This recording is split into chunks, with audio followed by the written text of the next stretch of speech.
When Zainab's neck stretched 3 full hands longer that morning, reaching past her chest like a rope seeking the ground, the women at the river dropped their clay pots and screamed. Some ran. Others stood frozen, pointing with trembling fingers. Because everyone in the village of Makena knew what it meant. Everyone knew that curses do not forgive, and everyone knew exactly what Zainab had done. It started with curiosity, the kind of curiosity that kills more than cats. The kind that makes people forget that some doors should never be opened, some windows should never be peered through, and some moments belong only to the spirits and those they choose to touch. Zainab was born in the small village of Makena, where the river sang at dawn and the forest whispered secrets at dusk. Her mother died bringing her into the world, and her father, a palm wine tapper named Jelani, raised her alone in their small compound at the edge of the settlement. She grew up thin as bamboo stalks in dry season, with skin the color of earth after rain, and eyes that seemed always to be searching, always wondering, always wanting to know what lay beyond what was shown. The villagers called her eyes that see too much, not as a compliment, as a warning. She wore simple wrappers of brown and gray cloth, always slightly too large because her father bought them hoping she would grow into them. Her head wrap was often crooked, tied hastily as she ran from compound to compound, drawn by voices, by movements, by anything that sparked her endless need to know. The older women shook their heads when she passed. The men drinking palm wine under the great tree would mutter warnings her father pretended not to hear. "That girl will bring trouble," they said. "Eyes that curious belong to someone who does not understand boundaries." But Zainab could not help herself. When she heard whispers, she moved closer. When she saw closed doors, she wondered what lay behind them. When couples walked into the forest at dusk, she followed at a distance, hidden in the shadows of ancient trees, watching what people did when they thought no one could see. And for 20 seasons, nothing happened. No curse fell. No punishment came. So Zainab grew bolder. She grew careless. She forgot the most important rule of all. Some people should never be watched. Some moments should never be witnessed. Some secrets belong to powers far greater than mortal understanding. The old woman came to Makena on the night of the new moon, when darkness swallowed the world whole. She appeared as if conjured from smoke and shadow, walking down the path from the forbidden forest where even hunters feared to go. Her name was Mama Carey, though no one knew if that was truly her name or simply what she allowed people to call her. She wore wrappers of deep indigo that seemed to shift and move even when she stood still, and beads around her neck and wrists that clinked with sounds like bones touching. Her face was ancient, more ancient than ancient, wrinkled like bark on the oldest tree, eyes that held depths no human eyes should hold, and when she smiled, something in that smile made brave men look away. She rented a small hut on the eastern edge of the village, near where Zainab's father's compound stood.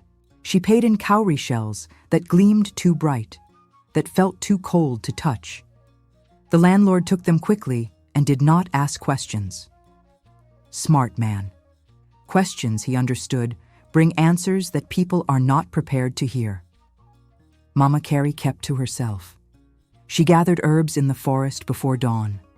She sang songs in languages no one recognized. And twice each moon at midnight, a visitor would come to her hut. Always a different person. Always desperate. Always seeking something they should not seek. The villagers learned quickly not to speak of Mama Carey's business, not to wonder too loudly, not to let their curiosity lead them toward her doorway after dark. Because the few who had tried, the few who had listened at her window or peeked through gaps in her walls, had learned lessons that left them changed in ways that made others uncomfortable. But Zainab did not learn. Zainab never learned. 3 moons after Mama Carey's arrival, Zainab's curiosity became an unbearable itch. What did the old woman do in that hut? What happened during those midnight visits? What secrets lay behind those indigo wrappers and bone-click beads?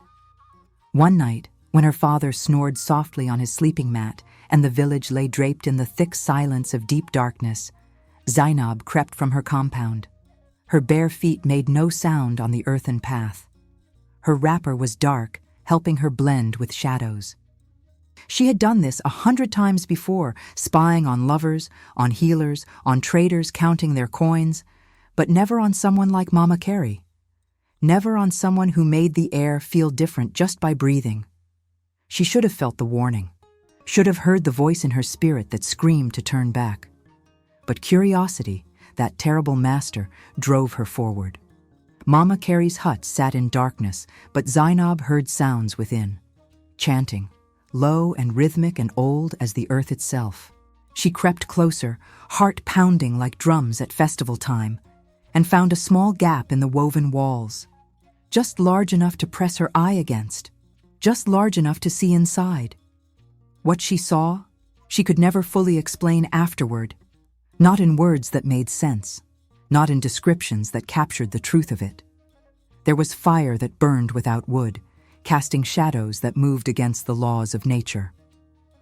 There were objects arranged in circles, objects that should not exist, objects whose purpose made her stomach turn cold. And Mama Carey stood in the center of it all, her wrapper fallen away, her body covered in markings that glowed like embers, chanting words that made reality itself seem to bend and twist. And then the old woman turned, slowly, as if she had known all along that someone watched, as if she had been waiting for this exact moment. Her eyes found Zainab's eye pressed against the gap in the wall, and those eyes were no longer human. They burned with light that had no name, with power that predated the village, predated the forest, predated perhaps even the earth itself. Mama Carey smiled, and in that smile, Zainab understood that she had made a mistake. The final mistake, the kind that marks the moment when fate takes over and free will becomes a memory. "Curious child," Mama Carey said, her voice echoing though her lips barely moved. "You wanted to see, so see. You wanted to know, so know. But understand this. The eyes that spy without permission must answer to what they witness. And the body that carries those eyes must bear the weight of that transgression." Zainab tried to run. Her legs moved, but they felt wrong, disconnected, as if belonging to someone else.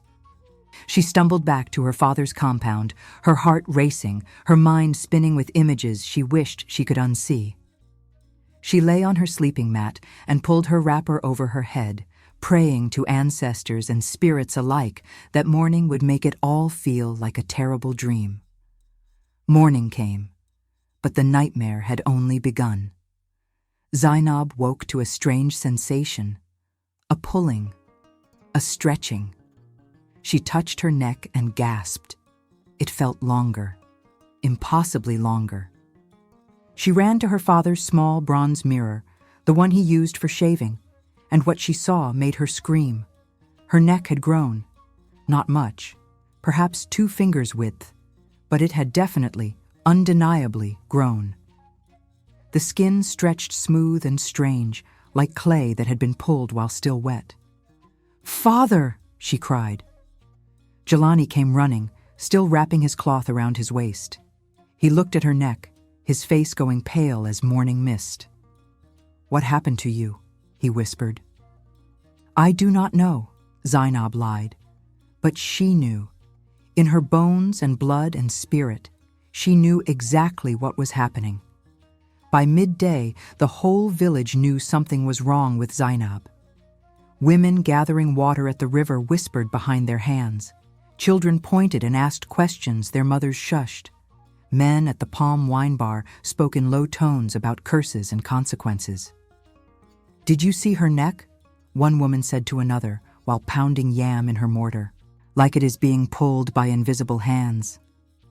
"Mama Carey's work," the other replied, glancing nervously toward the eastern edge of the village. "That girl must have done something foolish." By evening, Zainab's neck had grown another hand's length.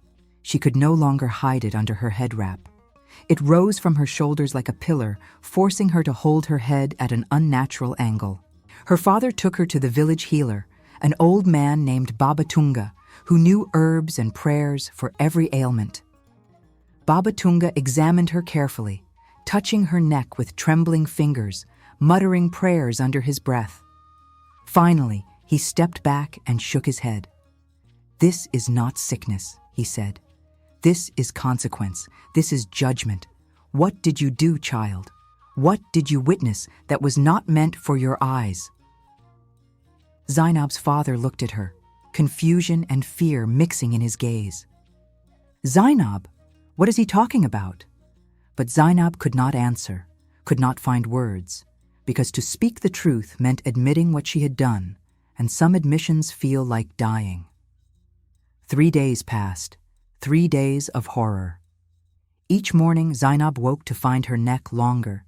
Each day the villagers stared more openly, their whispers turning to open discussions. Women pulled their children away when she walked past. Men made signs against evil. Even her father began to look at her with something like fear. By the 4th day, her neck was so long she had to hold her head with both hands when she walked. It stretched from her shoulders to her chest, then past her chest, reaching almost to her waist. The skin remained smooth, but felt wrong, felt cursed, felt like something that should not exist on a human body. The villagers gathered at the great tree to discuss what should be done. Some said she should be sent away to another village where her curse would not contaminate Makina. Others said she should be taken to the forest and left for the spirits to claim. A few, the kinder ones, suggested seeking Mama Carey's mercy. Zainab's father wept openly. "She is my only child," he said to the assembled elders. "My wife died giving her life. I cannot lose my daughter to a curse I do not understand." The chief, a heavy man with gray beard and tired eyes, sighed deeply. Then she must go to Mama Carey and beg forgiveness. It is the only way. Everyone knows the old woman caused this. Only she can undo it. So at dusk on the 4th day, Zainab walked alone to Mama Carey's hut, her neck now so long it reached past her waist, forcing her to walk bent over, supporting her head with both arms like carrying a calabash of water. Villagers watched from their doorways, silent as stones. Children peeked from behind their mothers' wrappers. Even the dogs seemed afraid to bark. Mama Carey sat outside her hut on a carved wooden stool, as if she had been waiting. She wore the same indigo wrapper, the same bone beads, and her ancient face showed no surprise. Only calm. The terrible calm of someone who had seen this story unfold 1,000 times before. "So you come," Mama Carey said. Her voice was soft, but carried like wind through empty rooms. The girl who had to know, the girl who could not leave mysteries alone. "Tell me, child, was it worth it? Was the knowledge you gained worth the price you are paying?" Zainab fell to her knees, her impossibly long neck coiling beside her like a serpent. Tears ran down her face, dropping to the dust. "Please," she whispered, "please, Mama Carey, forgive me. I did not mean to offend. I did not understand what I was doing. Please take this curse away." Mama Carey studied her for a long moment. In that moment, Zainab felt examined down to her very soul, every secret exposed, every sin counted. Finally, the old woman spoke. "You think this is about forgiveness? You think this is about offense?" Mama Carey leaned forward, her eyes burning with that inhuman light again. "This is about consequence, child. This is about boundaries.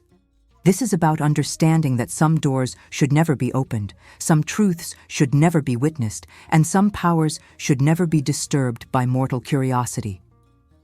"I understand now," Zainab sobbed. "I understand.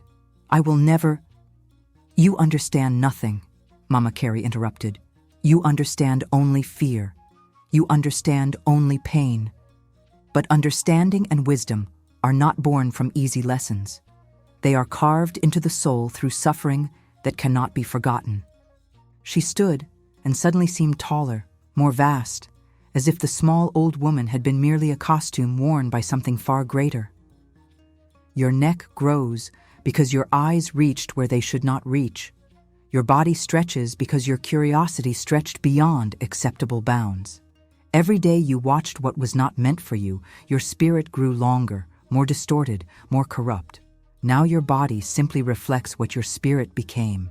Mama Carey circled Zainab slowly, like a predator examining prey.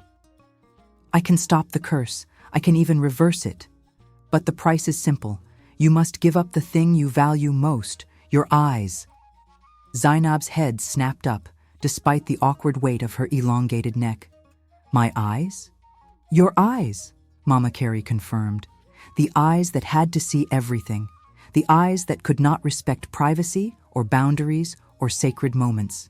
Give them to me, and your neck will return to normal. Keep them, and keep growing. Eventually, child, your neck will be so long you will not be able to lift your head at all. You will spend the rest of your days crawling on the earth, your chin dragging in the dust, unable to stand, unable to work, unable to live as humans live. That is your choice. The words hung in the air like smoke from a dying fire. Zainab's mind raced. Life without sight? Darkness forever? Never seeing sunrise again. Never seeing her father's face. Never seeing the river or the forest or the simple beauty of the world? But the alternative was becoming a monster.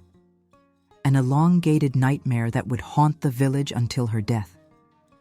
She opened her mouth to speak, to accept, to surrender her eyes.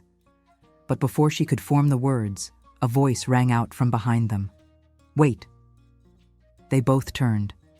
Zainab's father stood there, his wrapper hastily tied, his face streaked with tears but set with determination. He had followed his daughter, had listened from the shadows. Take my eyes instead, Jelani said, stepping forward. She is young. She has her whole life ahead of her. I am old. I have lived. If someone must pay this price, let it be me. Please, Mama Carey, spare my daughter her sight. Take mine. Mama Carey's expression did not change, but something flickered in those ancient eyes. Something that might have been surprise, or perhaps respect.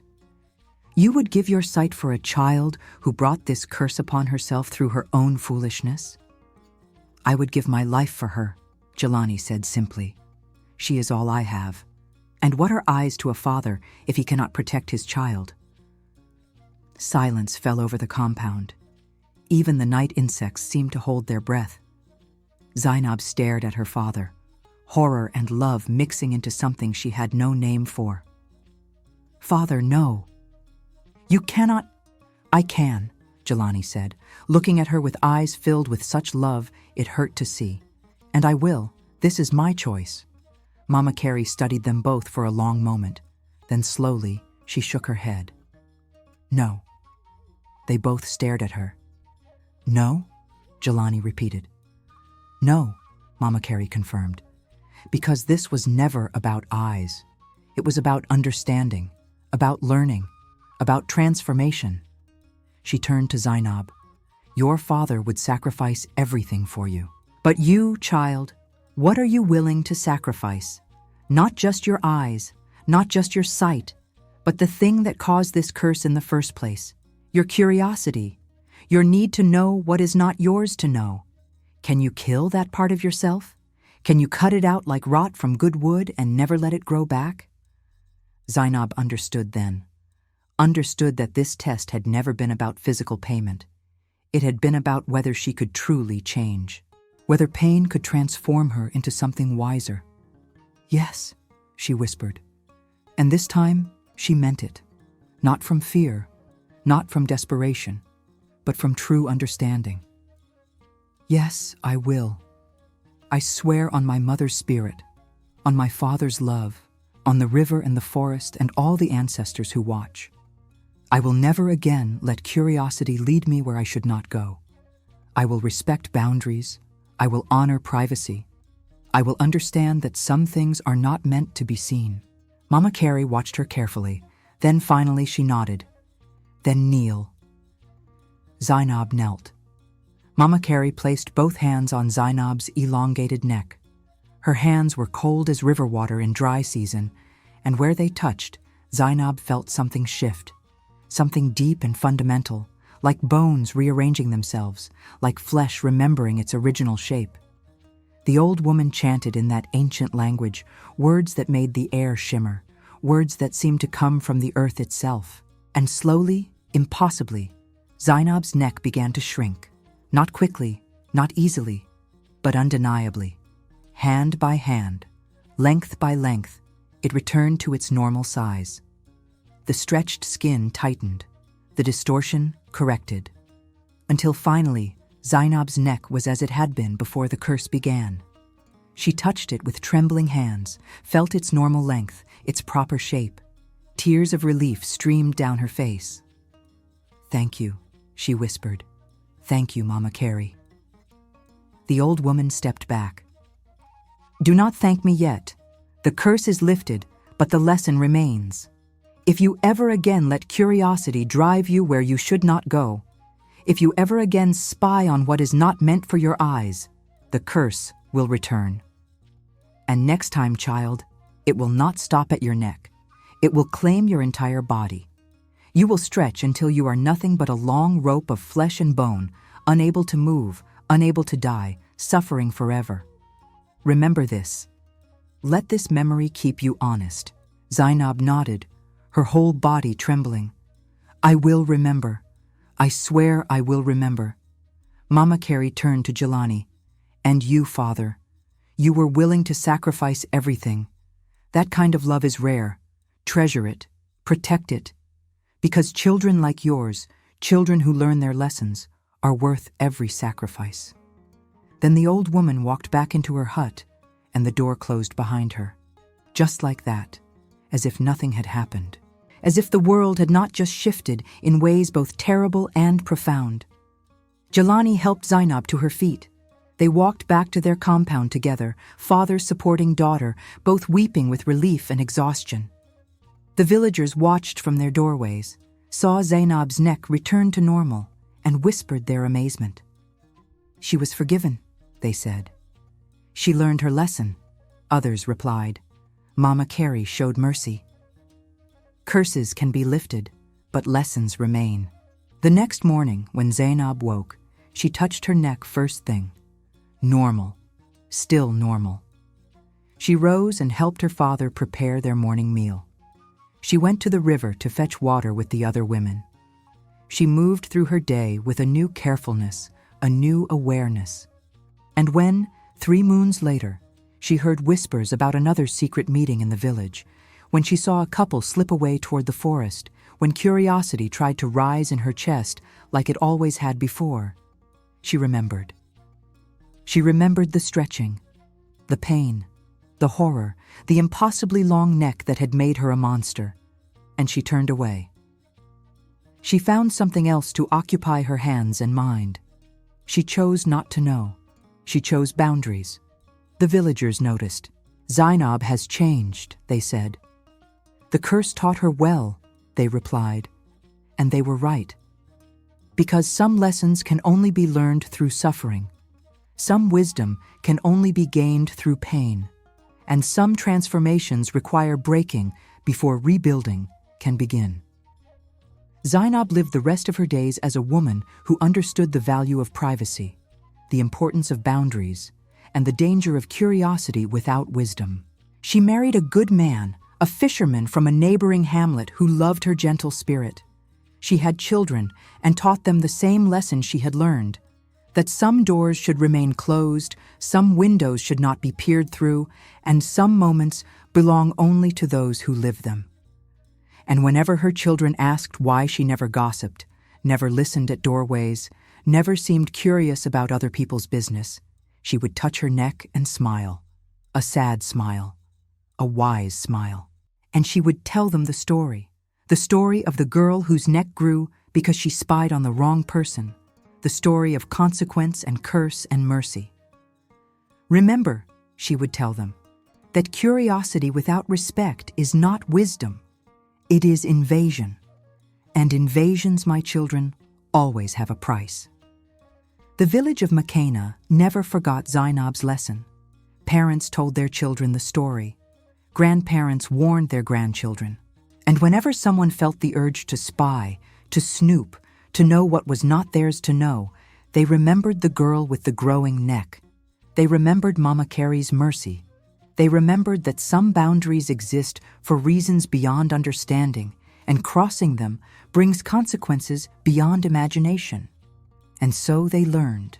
And so the village became a place where privacy was sacred, where boundaries were respected, where people understood that not everything is meant to be seen, and not all knowledge is worth the price of gaining it. And they lived more wisely ever after. The end.